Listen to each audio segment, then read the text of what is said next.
Hi, welcome to Tabs 2 Cents, a show where we talk about finance, business, and achieving success. Today on the show, we have Aaron Adkin. Aaron is an online nutrition coach and a good friend of mine. He's a returning guest, and we have some great conversation about habits, about discipline, about nutrition, about how finance and fitness relate to each other, and some of the skills you need to excel in both areas. Hope you enjoy the show. Welcome to Tabs 2 Cents, a show for average Joe investors where we talk finance and how to achieve success. Aaron, thanks for coming on the show. Thanks for having me, buddy. Glad to be back. No problem. Yeah, of course. So last time you were on, we sort of talked about your online business, fitness, nutrition. How's it going? It's going good, man. Yeah, same. Still coaching away, doing what I love. Yeah, things are going great. Just posted actually some pictures of my newest client there the other day. I think he's about late 40s.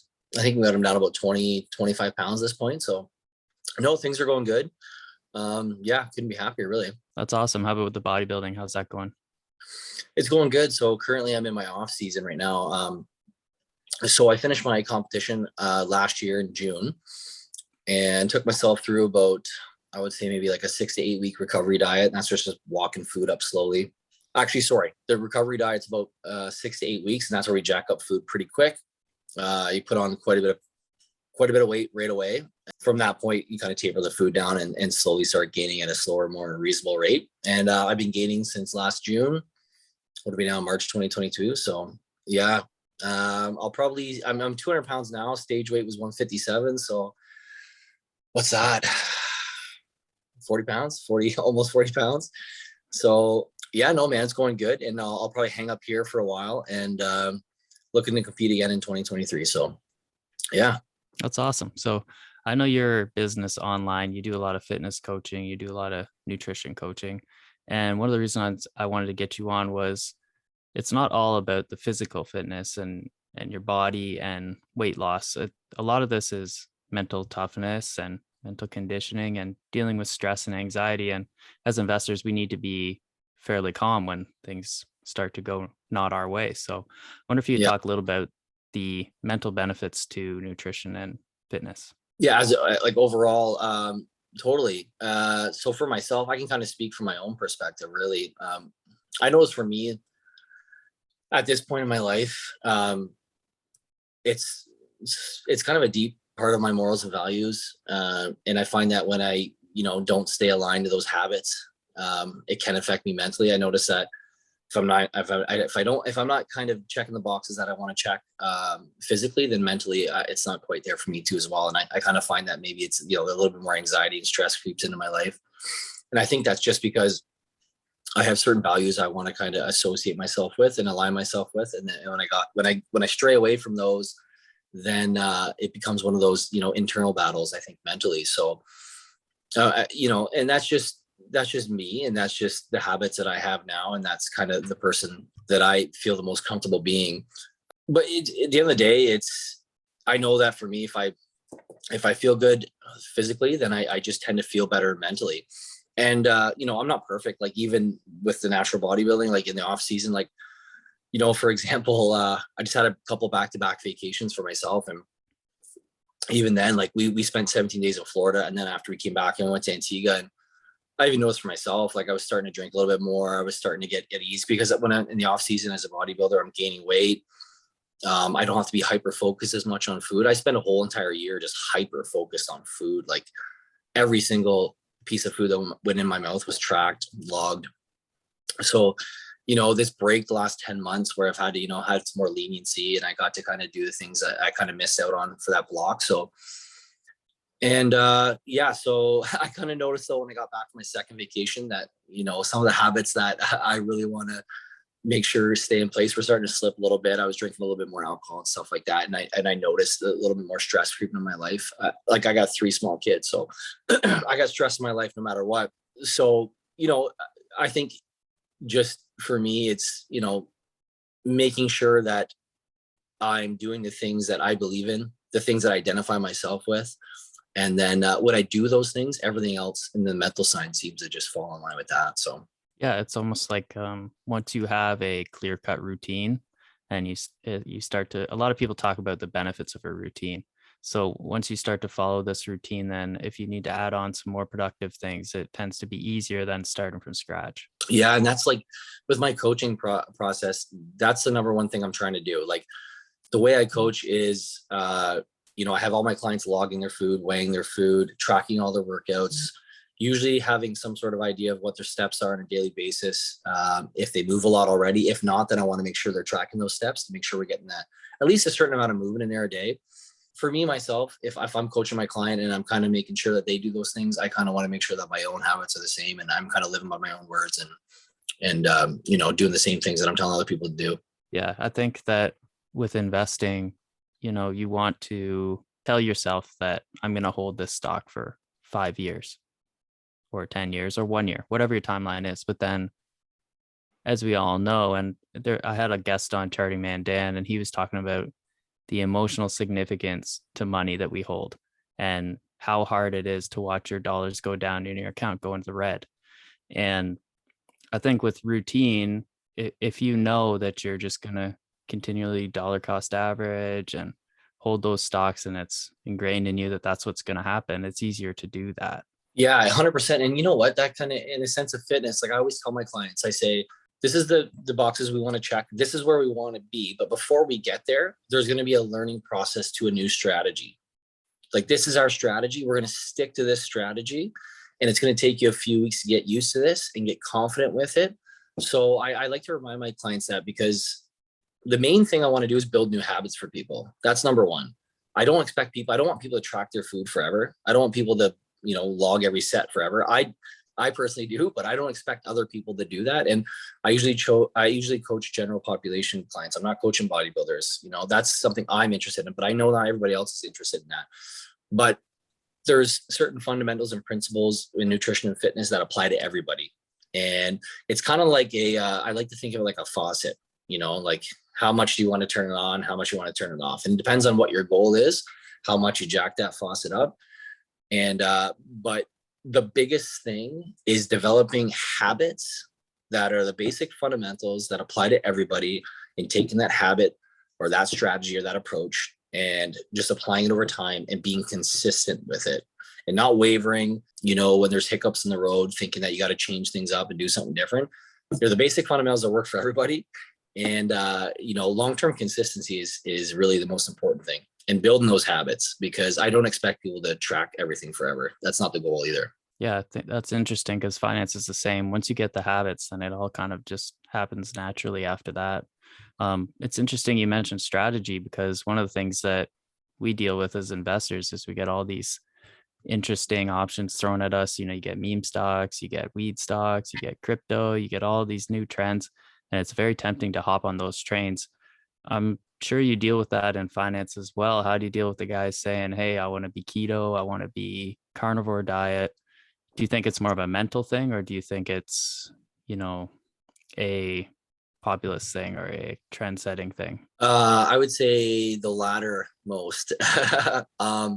No, you know what? First of all, I get it all the time with clients who come to me with, saying that they're applying just I'm gonna throw a few out there, but usually it's like something like, intermittent fasting. Keto was a big one for a while, still is. Carnivore diet. There was the paleo kick for a while too. That was big a few years back. What I approach with positivity, because I know that everybody has the right intentions, and I know that, okay, this person wants to make change and they're trying to make change.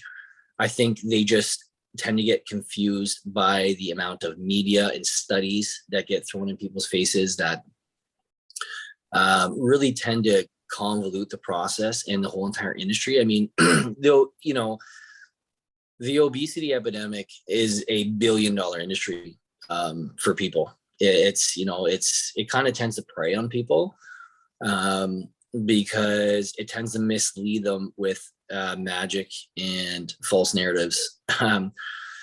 And so usually if a client approaches me about something like that, I tend to try and avoid just being like no and negative and you're wrong and this is the way and that's not the way. But I try to just kind of give them a broader picture of what I think the biggest thing I do is give them a broader picture of what the actual basic fundamentals are of nutrition, what nutrition is, teach them about food, teach them about portion control, teach them about calories, teach them about macronutrients, and just give them a whole entire scope of what nutrition is. And then, segue into how I apply, an approach that I think is much easier than some sort of restrictive or elimination diet that, tells you can have this, but you can't have that. I always tell clients, we don't have to eliminate anything, like anything. We can, I want to incorporate your lifestyle, what you do now, and incorporate it into these fundamentals and make them mesh together so we can find something that works. Because the biggest thing I'm always looking for with people is to find an approach that doesn't stray too far away from where they are right now. And then over time, we can gradually, shift to a more stringent or, different approach. But I want to kind of ingrain things where they are now, and then we can slowly snowball the habits towards, the right direction. But yeah, I never try and make someone feel stupid for thinking that, because I don't blame them. And to be honest, everyone starts from the same spot. And at one point, everyone knows nothing. I was the same. Everyone comes from a point where they know nothing. So I kind of get excited when people come to me with that, because it gives me an opportunity to kind of change their mind, not change their mind, but kind of just be like, hey, like, I'm going to give you this whole different outlook on things. And it's probably going to kind of blow your mind a little bit.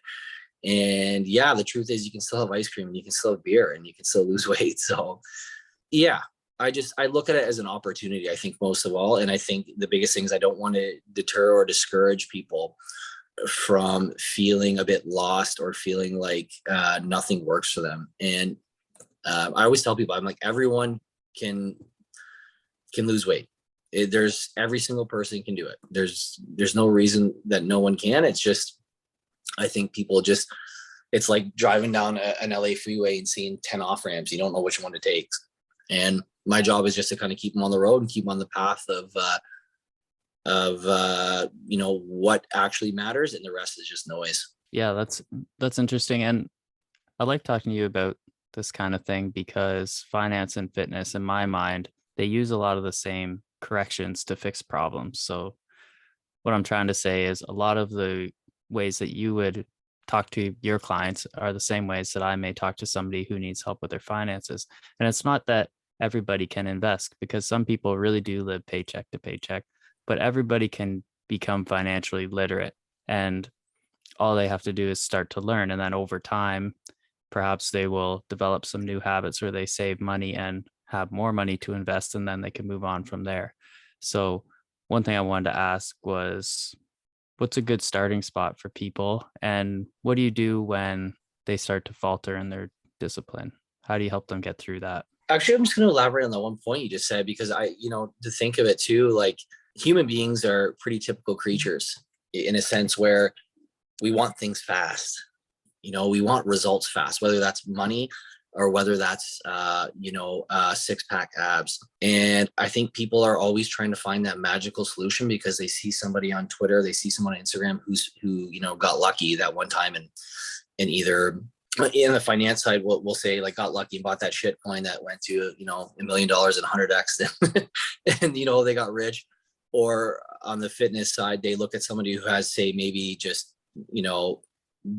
very natural genetics, and they're crushing pizza on Instagram and on a nightly basis and maintaining some six-pack abs. So I think that's also important with clients. Is I always try and make sure that they understand a timeline of what is required to get the results they need, because I have a lot of people that I think don't realize the importance of long-term. Just being long-term consistent with the basics is really all you need. That is really all you need. But a lot of people have a hard time with that. So, and sorry, what was your question again? I just wanted to elaborate on that. No, I think that's great. And I agree that it's important to take a long-term perspective on this stuff. Like finance and fitness, they're both the same. You're not going to get rich quick if you're doing it properly, and you're not going to get fit quick if you're doing it properly. And even if you do with fitness, you're probably going to lose it. But what I was asking was, because it's such a long-term goal, how do Yeah. you help clients get to that point? Because everybody falters, nobody's perfect. Yeah. I'll tell you right now, literally no one's perfect. Even, I had a chance to work with, one of the best coaches in the natural bodybuilding realm, Peter Fitchin. And I think he would say the same if he was on here, and he would tell you that, like, no one is perfect, right from the top pros all the way down. Everyone cheats on their diet at some point. It's inevitable. You're going to. No one is perfect. And so for me, that's where I enforce the importance of long-term consistency. So with my clients, I have them check in twice a week. And a lot of times what I'll notice with clients is the weeks tend to go really well, and the weekends tends to be where people struggle. So if I have someone in a fat loss phase or run a calorie deficit, they'll eat that deficit for 5 days, but then they'll spend, that Saturday and Sunday gaining it all back. And it's kind of a spin your wheels approach where you're not really going anywhere because you're dieting through the week and then you're putting it back on the weekend. So my approach with people is, when it comes to weekends or like social evenings, or I have a few approaches, but one of the main things I always tell people is, if you do go over your calories, don't beat yourself up. Don't try and compensate by under eating the next day. It just creates a terrible spiral. It's not good to do, and it's not healthy. That's not the approach we want. We want a healthy, consistent approach. It's not a overeating, under eating, binging approach. I also highlight the importance of long term. So I always tell them, like, listen, 1 or 2 days isn't going to matter in the long term.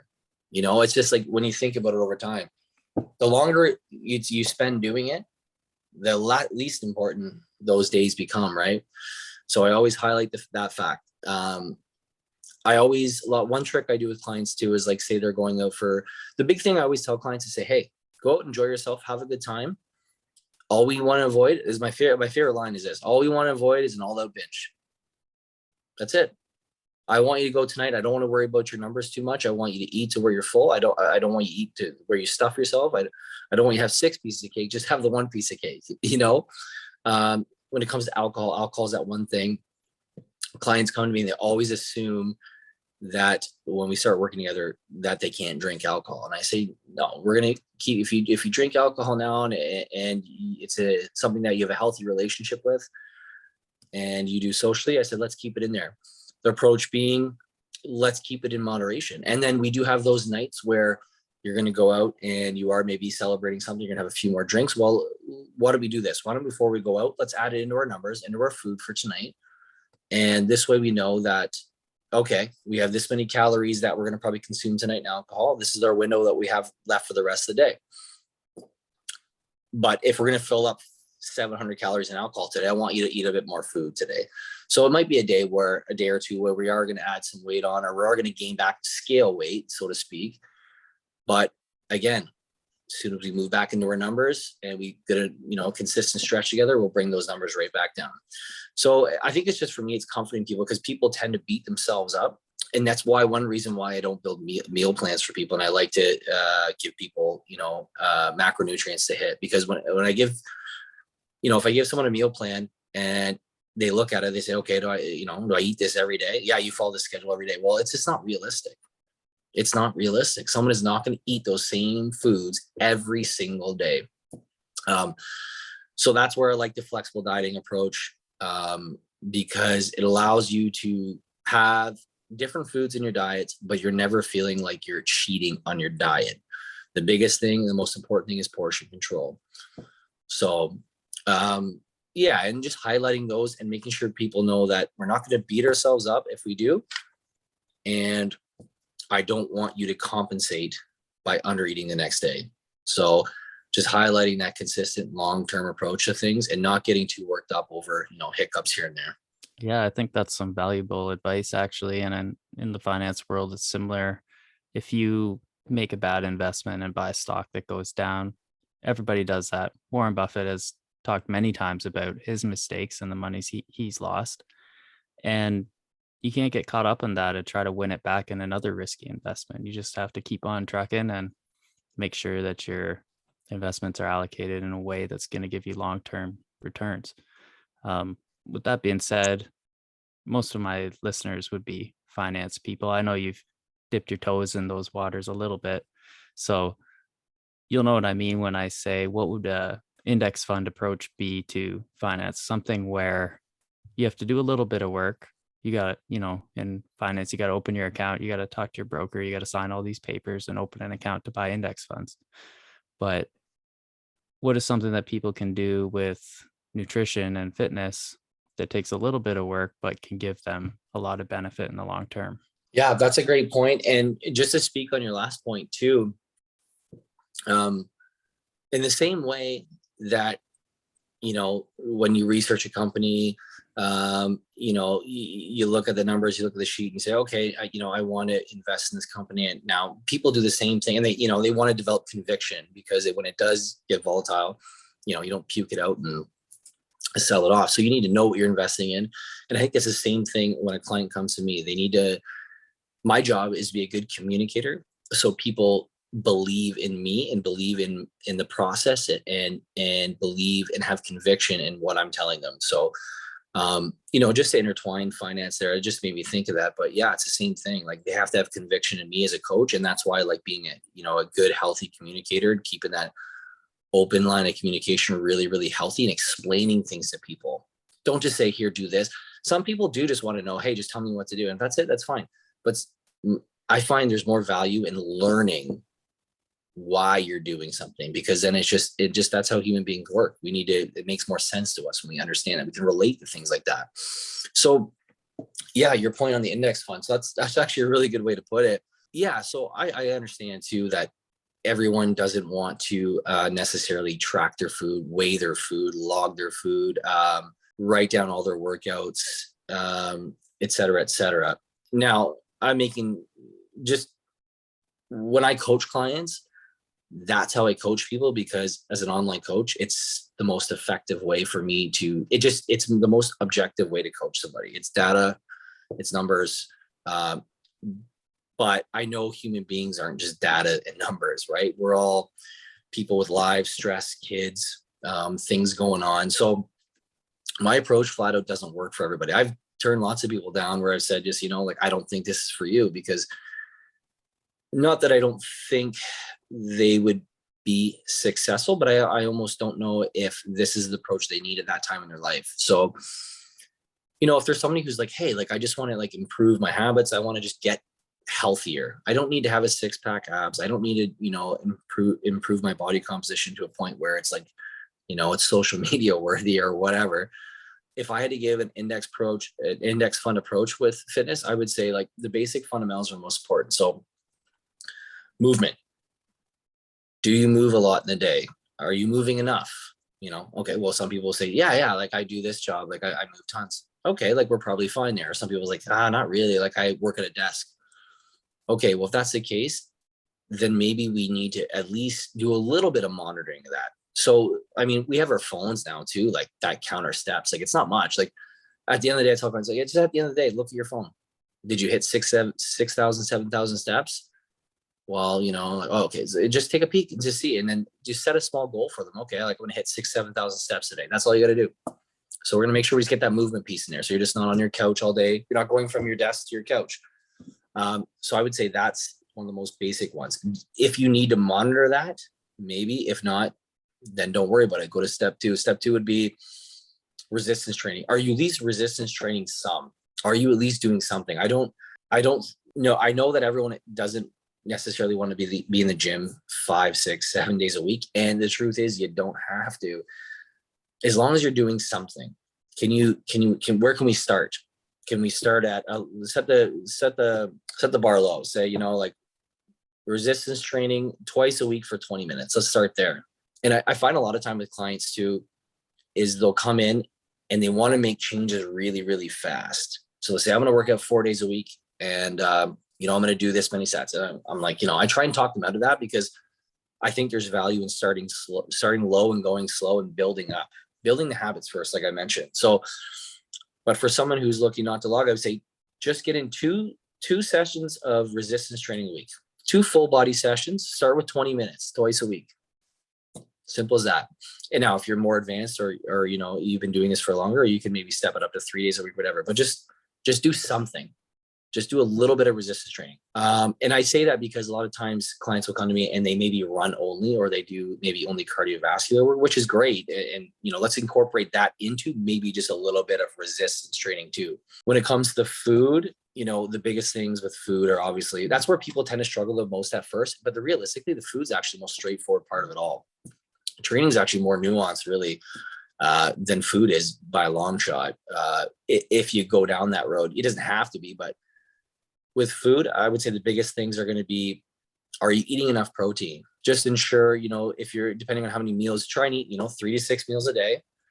And depending on how many meals you eat, I would probably just, give him some, I usually use my hand for portion sizes, depending on the size of the person. But say, like, I'll give you an example. I'll say 2 cup handfuls of protein, 1 fistful of carbs, and 2 thumbs of fat.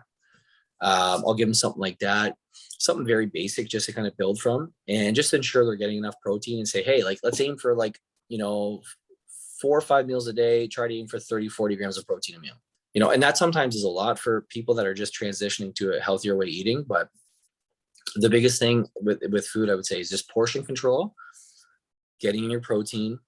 And I usually just tell people, give yourself a fruit and vegetable goal every day. Well, a lot of people come to me, they're like, well, I don't eat fruit, or I don't eat. So just give yourself a fruit and vegetable. Say, I'm going to eat vegetables twice a day. I'm going to eat fruit 2 times a day. That's it. Portion control, proteins, and just very simple rules for yourself. Because at the end of the day, when it comes to food, I think people have a good idea of what types of food they should be eating. But I think just having some basic guidelines for yourself to kind of start with and build from there would be the best approach with food. And that's usually where I tend to lean to for people that are just looking for something very basic. Yeah, it could be that simple. And a lot of people with money, it's super easy to say budgeting, money in, money out. I know with nutrition, it's similar, calories in, calories out. Yeah, it is calories in, calories out. But that just doesn't get into the habit and the psychological portion of it all. And I think that's where people struggle the most, is just formulating new habits. I know I keep kind of hammering that that nail, but that's the biggest thing. It's just a total change of what you normally do. That maybe just, and the thing is, at the end of the day, a lot of times with people is it can just be incorporating really small tweaks into what they do now that could make pretty big changes. For instance, say someone's drinking a lot of Coca-Cola, or they drink a lot of pop. It's like, okay, so why don't we, step 1, let's switch out your pop for Diet Pop. Say, I'm drinking 3, 4, or 5 cans of Coke a day. Well, let's switch out for Diet Pop, and that's just simply cutting out 500 calories right there. Simple things like that. And yeah, you'd be amazed at what you can actually accomplish really with just some small tweaks. Yeah, I think that's awesome. And I think it's important for people to do that, because I notice with myself, I'm into fitness, I'm into nutrition too. And when I'm on point with that stuff, I feel like I have more energy. I feel like I can focus better. And as a result of that, that gives me the energy and the focus I need to invest properly and to do other things and spend time with the family properly, and really elevate other parts of my life. Yeah. And I think that's where people, when I see people, and not to get into much of the psychological aspect thing, but when I see people that, tend to struggle with, depression or anxiety, it seems to be that it's always people that are doing things outside of, I think, the values that they believe in. And I think that transitions to a lack of confidence.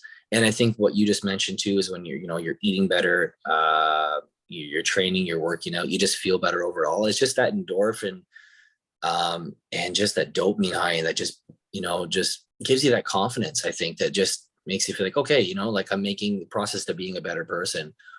And we'll call it being healthy, I guess, and training and eating well is just as much of a mental benefit that it is as a physical. Absolutely. And obviously then something you enjoy doing is coaching and teaching people nutrition. What would you have to say about the business? How much time does it generally take up? Stress? I know you love it, but if somebody was Yeah. interested in starting a side business like that, what would they be getting into? Yeah. You know what? Last year, I was really busy, and I'll tell you a quick reason why too. And I was also prepping last year. So I was very lean. I was sharing my fat loss on my Instagram and social media with people. And I think that generated a lot of interest from people, because I think I got a lot of this like, wow, like, how are you, like, what are you doing? Like, how are you, like, just, and more from the general population, just like, how are you doing this? Like, how is this? I thought you had to like trick yourself and do this trick and this magical thing and take these supplements. And I think I opened a lot of people's eyes when I went through prep, because I was during prep. I mean, I was having beers at nighttime. I was, eating popcorn. I was eating ice cream. When I got closer to stage, a few weeks out, that's when I really, really turned up the dial. But, up into a few weeks out to a month out, I was still doing all those things. So I think that really opened up a lot of people's eyes. And I had a lot of clients come in and say, hey, like, I want to do what you're doing, but people quickly realized that prepping for a bodybuilding show and getting that lean is a whole different beast and animal. It's, I think a lot of people may think they would want to do it, but then when you actually do it, they realize how hard it actually is. It was one of the hardest things I ever did. So, but I think that generated a lot of interest because, social media is this weird place where I think we tend to assume that everyone, has it all going on and is just like, they see that perfect body and they assume that that's maybe what they need to kind of make them happy. But at the end of the day, before I got on stage and looked my best, I was probably like the most miserable I could be. Yeah, I think if someone is interested in starting their own business online, I would say that find something you love, that you're really, really interested in, because if it's not something you love and you're not really, really interested in, you won't really see it through. And don't assume that it's going to make you rich right away or ever. It's got to be something that, I think you're passionate about, and do something I think that you feel maybe you're giving back to others in a way that you're helping others. And I would say last year, I almost bit off maybe a bit more than I could chew. And I've kind of toned things back just because my personal life's busy. I got 3 small kids. So I took a step back a little bit this year and decided I'm going to probably aim to coach a little bit less, just to give myself some more family time, even in the evenings. So just know that that's the sacrifice that comes with it. It's hard work, and you're going to have to put in a shit ton of effort. So I think going in, knowing those few things, just being passionate about what you're teaching about, I think will, if you have those few check boxes there and you're ready to work and you love what you're doing, then just go for it. And that was another thing I would say too, is go for it. I remember, to be honest, when I first started coaching online, looking back, I thought I had everything figured out. But when I look back now on that person, I'm like, man, you didn't know shit. You didn't know anything. And I think that's important, because to me, that's a huge sign of growth. If you look back at yourself, 3-4 years later and be like, you know what? Yeah, I had that figured out. I'd be concerned, because like, where did the growth happen then? Where have you developed? How much have you learned since then? So never stop learning. I still think to this day, I still approach it, every single person, like, I'm using them too. Like every client, I gain something from every client. I learn something new from every single person I coach. And that's the God honest truth. Every single person brings something new. And that was, the big thing was learning just how to deal with people. And yeah, I don't see an end in sight to coaching. I still love doing it. And I love, to be honest, I just love sharing my passion with other people. Yeah, I feel the same way. Even just with my show, it's not profitable. I make $0, but Hey, you're doing what you every, love, buddy. You're doing what you love. you know what? Every guest that comes on, yourself included, I learn something new. And I think if you stop learning, then that's probably an issue. And for me, I just have this desire to learn from people who know what they're talking about. And for you, it's nutrition and fitness. And I really appreciate that. I wonder if we could just talk, probably the last point here, if you wanted to touch a little bit more on social media, because I know that, in the finance world too. It's so easy to get caught up in these guys posting their gains, and half the times these aren't even real accounts. They're just playing with fake money. They're like, hey, look, yeah, I made 150% on, Ethereum or whatever. So how do you deal with that in the fitness world? Yeah. I just don't. I used to care, like I used to care more when I first started, but I don't give a shit anymore. Honestly, I just stick in my lane, and I just don't let it even bother me, I guess.